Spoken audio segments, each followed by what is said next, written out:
आप सभी किसान उत्पादक संगठनों व किसान उद्यमियों का यूट्यूब चैनल एफपीओ बुलेटिन में हार्दिक स्वागत है। अभिवादन स्वीकार कीजिए अपने प्रगति पथ के सदाबहार साथी मनोज मिश्र का। एफपीओ का शेयरधारक बनने के पश्चात किसानों की यह प्रबल आकांक्षा रहती है कि उन्हें तुरंत लाभ मिले। चूंकि एफपीओ को सुदृढ़ होने व कारोबार की ओर उन्मुख होने में कुछ समय लगता है, लिहाजा संबंधित निदेशक व सीईओ अथवा उत्पादक संगठन संवर्धन संस्थान आरंभ में इस स्थिति में नहीं रहते हैं कि सभी शेयरधारकों की कारोबारी आकांक्षाओं को तत्काल पूरा कर सकें। नए एफपीओ के लिए तो अल्प समय में पर्याप्त कारोबारी पूंजी इकट्ठा करना, उद्यम स्थापित करना व अपेक्षित वित्त पोषण भी अपेक्षाकृत काफी दुष्कर होता है। ऐसी स्थिति में निदेशकों और सीईओ को समझदारी से काम करते हुए शेयरधारकों की कारोबारी इच्छाओं का आकलन कर उन्हें सरकार द्वारा संचालित इच्छित अनुदान सहायता योजनाओं से जोड़ने की पहल करनी चाहिए। इस तरह के पहल से न केवल शेयरधारक उत्साहित व संतुष्ट होते हैं, अपितु लाभकारी उद्यम और कारोबार की ओर भी उन्मुख होते हैं। ऐसी पहल से अंततः एफपीओ भी सुदृढ़ बनता है व कारोबार के कई स्रोतों का सृजन भी होता है। वर्तमान समय में भारत सरकार व राज्य सरकारों द्वारा विभिन्न रोजगार परक व 12 मासी आय अर्जक उद्यमों की स्थापना और लाभकारी कारोबारी गतिविधियों के लिए कई तरह की अनुदान सहायता योजनाएं संचालित की जा रही है, जिनसे शेयरधारक किसानों को संबद्ध करने की पहल से शेयरधारक व एफपीओ दोनों मालामाल हो सकते हैं।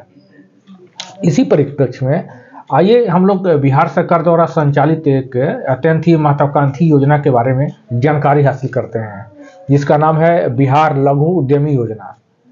एफपीओ पात्र शेयरधारकों को इस योजना का लाभ दिलाने की पहल करके व्यापक रूप से कारोबारी कदमताल कर सकता है।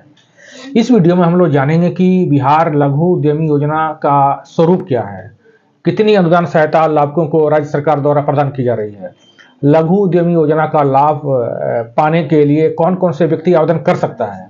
इस वीडियो में यह भी जानकारी मिलेगी कि आवेदन की प्रक्रिया क्या है, आवेदन करते समय कौन कौन से डॉक्यूमेंट्स की जरूरत पड़ेगी। साथ ही इस वीडियो में हम लोग यह भी जानेंगे कि शेयरधारकों की इस योजना का लाभ मिलने से शेयरधारकों के साथ साथ आपका एफपीओ भी कैसे कारोबारी कदमताल कर सकेगा, इत्यादि इत्यादि। तो संपूर्ण जानकारी के लिए पूरा वीडियो जरूर देखिए। एक बात और, यदि अभी तक आपने इस चैनल को सब्सक्राइब नहीं किया है तो जल्दी से कर लें, ताकि नवीनतम कारोबारी जानकारी आपको नियमित रूप से मिलती रहे। उम्मीद है कारोबारी उन्नयन हेतु आपने चैनल को सब्सक्राइब कर लिया है। तो चलिए अब आगे बढ़ा जाए। सबसे पहले योजना की पृष्ठभूमि और इसके स्वरूप को हम लोग समझ लेते हैं। देखिए, कुछ माह पूर्व राज्य सरकार द्वारा अपने नागरिकों की जाति, कोटि व आर्थिक स्थिति का आकलन करने के लिए व्यापक सर्वेक्षण कराया गया था। उक्त सर्वेक्षण से यह तथ्य उभर कर आया था कि राज्य में 94 लाख ऐसे गरीब परिवार हैं जिनकी मासिक आमदनी 6,000 रुपये मासिक से कम है। सभी जाति कोटि के इन 94 लाख परिवारों के जीवन स्तर को ऊंचा उठाने, उन्हें स्वरोजगार आरंभ करने में आर्थिक मदद हेतु 5 फरवरी 2024 को बिहार लघु उद्यमी योजना आरंभ की गई है। इस योजना के अंतर्गत राज्य सरकार ने उक्त चिन्हित गरीब परिवारों के एक सदस्य को 2 लाख रुपए की अनुदान सहायता प्रदान करने का प्रावधान किया है। अब हम लोग जान लें कि इस योजना के अंतर्गत आवेदन करने के लिए अर्हता क्या है, मतलब कौन कौन से व्यक्ति आवेदन कर सकते हैं। तो देखिए, पहला जो अर्हता है वो है कि जो आवेदक होगा वो बिहार राज्य का निवासी होना चाहिए उसे। दूसरा जो सबसे महत्वपूर्ण है अर्हता में वह है कि वह 18 वर्ष से 50 वर्ष के आयु वर्ग का होना चाहिए। और तीसरा अर्हता यह है कि लाभों की यानी आवेदक की जो पारिवारिक आय है वो 6,000 रुपये मासिक से कम होनी चाहिए।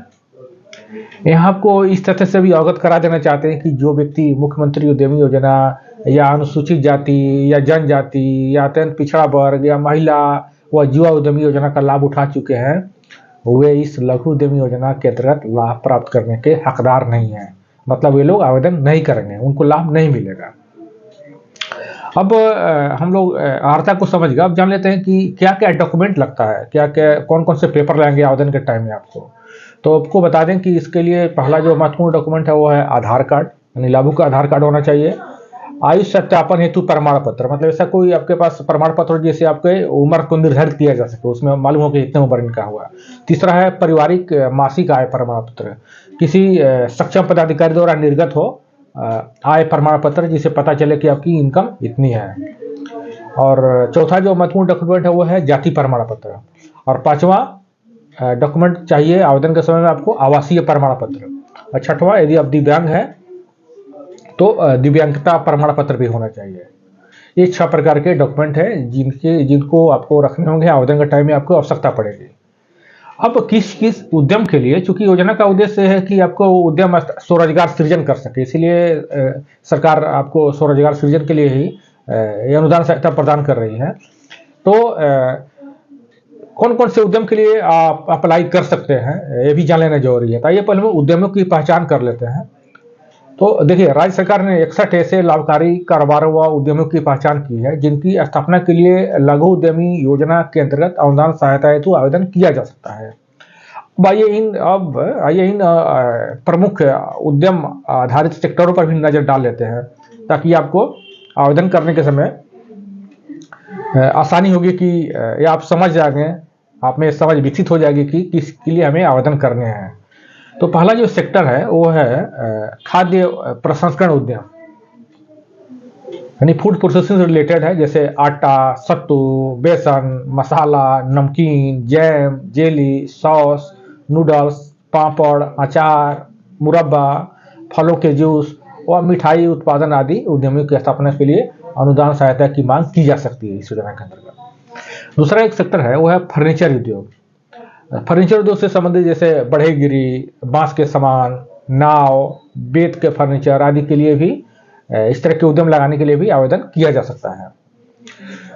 लघु उद्यम योजना का अंतर्गत जो सेक्टर है, एक महत्वपूर्ण सेक्टर है जिसके लिए आप आवेदन कर सकते हैं, वह निर्माण उद्योग से संबंधित। जैसे इस सेक्टर में ऐसे सीमेंट की जाली, दरवाजा, खिड़की, प्लास्टर ऑफ पेरिस का सामान आदि लघु उद्यमियों के लिए भी की स्थापना के लिए भी आप आवेदन कर सकते हैं। और एक और इसके अंतर्गत जो महत्वपूर्ण सेक्टर है वो है दैनिक इस्तेमाल की सामग्रियों से संबंधित उद्यम। इस सेक्टर में के अंतर्गत जैसे डिटर्जेंट पाउडर, बिंदी, मेहंदी, मोमबत्ती, कृषि यंत्र, गेट ग्रिल, मधुमक्खी का बक्सा, आभूषण निर्माण, स्टील बॉक्स, लोहार से संबंधित सामग्रियां, बिजली, पंखा, स्टेबलाइजर के साथ साथ IT से संबंधित उद्यमियों के लिए भी अनुदान सहायता की मांग की जा सकती है इस योजना के अंतर्गत। और पांचवा एक क्षेत्र है इस सेक्टर में जिनके लिए भी आप आवेदन कर सकते हैं इस योजना के अंतर्गत, वो है रिपेयर और मेंटेनेंस से संबंधित उद्यम।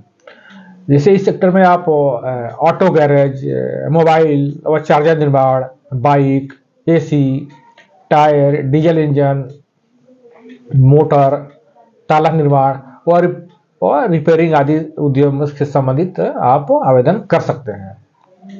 छठवां जो सेक्टर है वो है सेवा क्षेत्र से रिलेटेड, मतलब लघु उद्यम योजना के अंतर्गत आप सेवा सेक्टर के अपने उद्यम के लिए भी आवेदन कर सकते हैं, यानी डिमांड कर सकते हैं अनुदान सहायता की।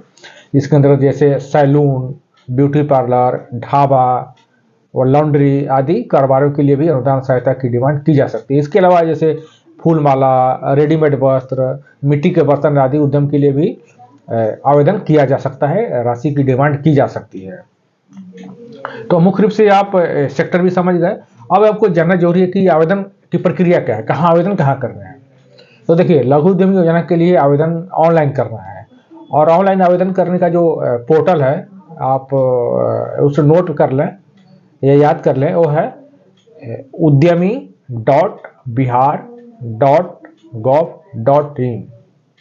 यहीं पर आपको आवेदन करना है, इसी पोर्टल पर आपको आवेदन करना है। ये उद्योग विभाग का पोर्टल है। अब देखिए, आपको यह भी यहाँ बता देना समीचीन प्रतीत होता है कि लघु उद्यमी योजना के अंतर्गत राज्य सरकार द्वारा चिन्हित गरीब परिवारों को जो 2 लाख रुपए अनुदान सहायता प्रदान की जानी है वह 3 किस्तों में लाभुक को मिलेगी।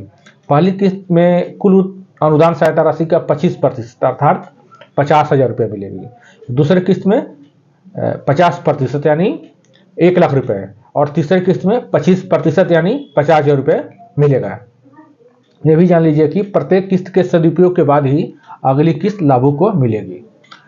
अब आवेदन करने के पश्चात लाभुक का चयन कंप्यूटरीकृत रेंडमाइजेशन पद्धति से किया जाएगा। इसके लिए जिला पदाधिकारी की अध्यक्षता में जिला स्तरीय अनुश्रवण समिति का गठन किया गया है। चयनित लाभुकों को उद्यम से संबंधित प्रशिक्षण भी प्रदान किया जाएगा इस योजना के अंतर्गत। तो उम्मीद है आप लघु उद्यम योजना से संबंध में भली भांति समझ गए होंगे। इस संबंध में आप विशेष जानकारी के लिए अपने जिला उद्योग केंद्र का भी विजिट कर सकते हैं।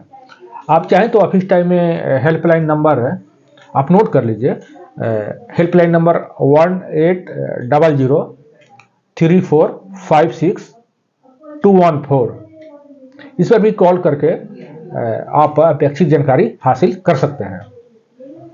इस वीडियो के प्रारंभ में मैंने आप एफपीओ को इस दिशा में अपेक्षित पहल करने की बात कही थी। दरअसल किसी वस्तु से संबंधित उद्यम स्थापित कर उत्पादन आरंभ करना अपेक्षाकृत आसान होता है, मगर उसकी मार्केटिंग काफ़ी मुश्किल कारोबारी प्रक्रिया होती है। यहाँ एफपीओ इस कार्य में अपेक्षित मदद कर सकता है। इससे लाभुकों को उनके उत्पाद का वाजिब मूल्य मिल सकेगा और एफपीओ के कारोबार में भी अशाब्दिक वृद्धि हो सकेगी।